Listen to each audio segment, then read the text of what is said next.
थकान, पूरे दिन उल्टी सा लगना, क्या ये प्रेगनेंसी के लक्षण हैं? अगर आप भी इन सवालों से परेशान हैं तो ये वीडियो आपके लिए है। नमस्ते, most welcome in Vandana pregnancy facts. आज हम प्रेगनेंसी से रिलेटेड 7 लक्षण के बारे में जानेंगे, इन पे हम बात करेंगे। जानने से पहले आपको ये बता दें, ये जो 7 लक्षण है जरूरी नहीं है कि हर महिला में दिखे, क्योंकि 2 महिलाओं की प्रेगनेंसी में अंतर होता है। चलिए लक्षण की बात करते हैं। पहला लक्षण है मिस्ड पीरियड। जी हाँ, पीरियड का मिस हो जाना। हर महीने बच्चेदानी यानी कि यूटेरस अपनी लाइनें, जिनको हम इंट्रोमीट्रियम कहते हैं, ठीक करता है, अपनी लाइनों को मोटी करता है, जिससे कि प्रेगनेंसी अगर ठहरती है तो वो वेल प्रिपेयर्ड हो जाए प्रेगनेंसी के लिए, प्रेगनेंसी को ग्रो करने के लिए अच्छा एटमॉस्फेयर उसको मिले, प्रेगनेंसी अच्छे से ग्रो करे। जब प्रेगनेंसी नहीं ठहरती है, जो जाइगोट है नहीं ठहरता है, बच्चा नहीं बनता है, जब प्रेगनेंसी नहीं ठहरती है तो जो इंट्रोमीट्रियम की लाइन है, जो मोटी दीवार हो गई है, वो ब्रेक डाउन कर जाता है, सेट कर जाता है, जिससे ये हमारे ब्लीडिंग के थ्रू बाहर आ जाता है और ब्लीडिंग के रूप में बाहर आता है, जिसको हम कहते हैं हमारी पीरियड आ गई है। दूसरे सिम्टम्स की बात करते हैं। दूसरा सिम्टम्स है इम्प्लांटेशन ब्लीडिंग। ये इम्प्लांटेशन होता क्या है? अगर प्रेगनेंसी ठहरती है, जाइगोट बन जाता है, तो ये जो फैलोपियन ट्यूब है उससे ट्रेवल करते हुए हमारे यूटेरस बच्चेदानी में जाता है, वहाँ पे अपनी जगह बनाता है और जो बच्चेदानी की वॉल है उसमें जाके अटैच हो जाता है। जब वो अटैच होता है, अपनी जगह बनाता है प्रेगनेंसी के लिए, तो हमको कुछ ब्लीडिंग स्पॉटिंग सा देखने को मिलता है, जिसको हम इम्प्लांटेशन ब्लीडिंग कहते हैं।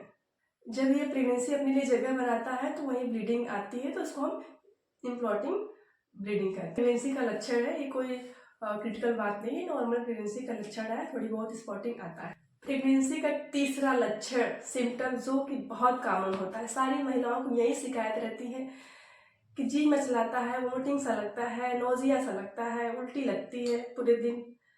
तो ये कॉमन प्रॉब्लम है, सारी महिलाओं में ये देखने को मिलता है, मैक्सिमम महिलाओं में मिलेगा। आपको सारी बात नहीं करेंगे, मैक्सिमम महिलाओं में ये मिलता है। तो जब हमारी प्रेगनेंसी 6 सप्ताह की हो जाती है, तब से ये स्टार्ट हो जाता है। 10 में से 7 महिलाओं में ये लक्षण कॉमन है, देखने को मिलता है। कुछ महिलाओं को ये लक्षण नहीं दिखते हैं, लेकिन 10 में से 7 महिलाओं में ये लक्षण दिखते हैं। ये ऐसा क्यों होता है? जब हमारी प्रेगनेंसी स्टार्ट होती है तो प्रेगनेंसी को अच्छे से ग्रो कराने के लिए हार्मोन्स का लेवल बढ़ते जाता है। हार्मोन्स का लेवल बढ़ते जाता है तो उसमें से एक हार्मोन्स होता है जिसको हम बीटा एससीजी कहते हैं, उसकी मात्रा बढ़ जाती है ताकि प्रेगनेंसी को अच्छे सपोर्ट कर पाए, उसका हेल्प कर पाए, तो जिससे हमको वोमिटिंग सा और जी मिचलाना जैसे फीलिंग आती है। तो इसे मॉर्निंग सिकनेस कहते हैं।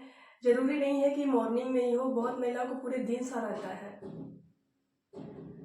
ये पहले तिमाही, प्रेगनेंसी के पहले तिमाही तक रहता है जनरली महिलाओं में, उसके बाद धीरे धीरे ठीक होने लगता है। ये कोई प्रॉब्लम नहीं है। अगर प्रॉब्लम है, अगर आप नहीं इसको टॉलरेट कर पा रहे, तो अपने डॉक्टर को बताइए अपनी प्रॉब्लम, वो आसानी से इसको डील करेंगे, आपको कुछ मेडिकेशन प्रिस्क्राइब कर देंगे, जिससे कि आपको थोड़ा सा रिलैक्स आराम हो जाएगा, वोमिटिंग थोड़ी कम हो जाएगी। चौथा है, ये भी बहुत कॉमन होता है, कॉन्स्टिपेशन, कब्ज की शिकायत।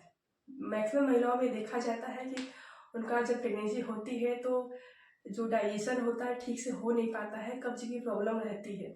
ऐसा इसलिए होता है कि जब हमारी प्रेगनेंसी कंसीव होती है, प्रेगनेंसी ठहरती है, तो उस टाइम एक प्रोजेस्टेरॉन हार्मोन्स होता है, उसका भी लेवल बढ़ जाता है ताकि वो आपकी प्रेगनेंसी को सपोर्ट करे, उसकी हेल्प करे, प्रेगनेंसी अच्छे से ग्रो करे। तो क्या करता है प्रोजेस्टेरॉन? प्रेगनेंसी को हेल्प तो करता ही है, लेकिन और भी जो बॉडी के और भी पार्ट होते हैं उस पर इफेक्ट डालता है। तो ये हमारी आग जो होती है उसको रिलैक्स कर देता है, उसको डिले कर देता है, रिलैक्स कर देता है, जिससे कि हमारा ठीक से डाइजेशन नहीं हो पाता है, जिससे कब्ज की प्रॉब्लम देखने को बहुत मिलती है। ऊपर से जब हमारा पहला तिमाही में रहता है, चलता है प्रेगनेंसी का तिमाही, तो उस टाइम क्या होता है कि ऊपर से उल्टी होती है, जी मिचलाता है, तो हम वैसे ही कुछ नहीं खाते हैं, कुछ खाना पीना हमारे शरीर में नहीं जाता है, तो जो कॉन्स्टिपेशन है इसको और भी बढ़ावा देता है और इसके लक्षण महिलाओं में देखने को मिलते हैं कि उनका डाइजेशन ठीक से नहीं हो पाता है। पांचवा लक्षण है, पांचवा सिम्टम्स है वजाइनल डिस्चार्ज। कुछ महिलाओं को शिकायत रहती है कि जो मेरे वजाइना से डिस्चार्ज होता है, बिल्कुल बहुत वाइट सा मिल्की जैसा डिस्चार्ज होता है, तो ये नॉर्मल लक्षण है प्रेगनेंसी के, इससे घबराने की कोई बात नहीं है। हाँ, अगर आपके वजाना में इरिटेशन हो रहा है, जलन हो रहा है, बहुत सेंसेशन फील हो रहा है, बर्निंग सा फील हो रहा है, तो अपने डॉक्टर को ज़रूर दिखाइए, ताकि हो सकता है कि आपको इन्फेक्शन भी हो सकते हैं। अब बात करते हैं छठवें सिम्टम्स की, फ्रीक्वेंट यूरिनेशन। जी हाँ, ये तो सबसे कॉमन प्रॉब्लम होती है महिलाओं की, दिन में बार बार यूरिन जाओ, शाम को रात को भी बार बार उठ के बार बार टॉयलेट जाओ, ये कॉमन प्रॉब्लम है। ये हार्मोन्स की वजह से होता है, जिससे आप बिल्कुल घबराए नहीं, नॉर्मल होता है। सारी महिलाओं में लक्षण देखने को मिलते हैं। जब हार्मोन्स का उतार चढ़ाव होता है, हार्मोन के लेवल बढ़ते रहते हैं, तो बार बार फ्रिक्वेंट यूरिनेशन की प्रॉब्लम सामने आती है। ऐसा इसलिए होता है, जो हमारी यूटेरस होती है, बच्चेदानी होती है, उसकी जैसे जैसे प्रेगनेंसी बढ़ती है वैसे वैसे उसका साइज भी बढ़ता जाता है, जिससे वो उसके सामने ही, उसके पास में ही यूरिन ब्लैडर रहता है, उस पर वो प्रेशर कर डालता है, उसका प्रेशर डालता है, जिससे हमको बार बार यूरिन की प्रॉब्लम सामने आती है कि बार बार यूरिन जाने का होता है। सबसे लास्ट और सातवां लक्षण है जल्दी थकान। सबसे लास्ट और सातवां लक्षण है जल्दी थकान। जी हाँ, जब महिलाएं प्रेग्नेंट होती हैं तो माँ बनती हैं, तो शुरू में स्टार्टिंग में लगता है कि बहुत जल्दी हम थक जाते हैं। कोई भी काम जैसे हम नॉर्मली वे में करते थे, जब हम प्रेगनेंसी नहीं थी, नॉर्मल थे तो करते थे, तो आराम से वो चीज़ हो जाती थी। लेकिन प्रेगनेंसी जैसे ही आती है, हम माँ बनते हैं, तो हमको थकान सा बहुत ज़्यादा फील होता है। ऐसा लगता है कि हमको बीमार हो गए, हम बीमारी से पीड़ित हो गए हैं, कुछ काम करने का मन नहीं होता है। ये स्टार्टिंग में ज़्यादा फेस करने को मिलता है, बाद में धीरे धीरे ठीक होने लगता है।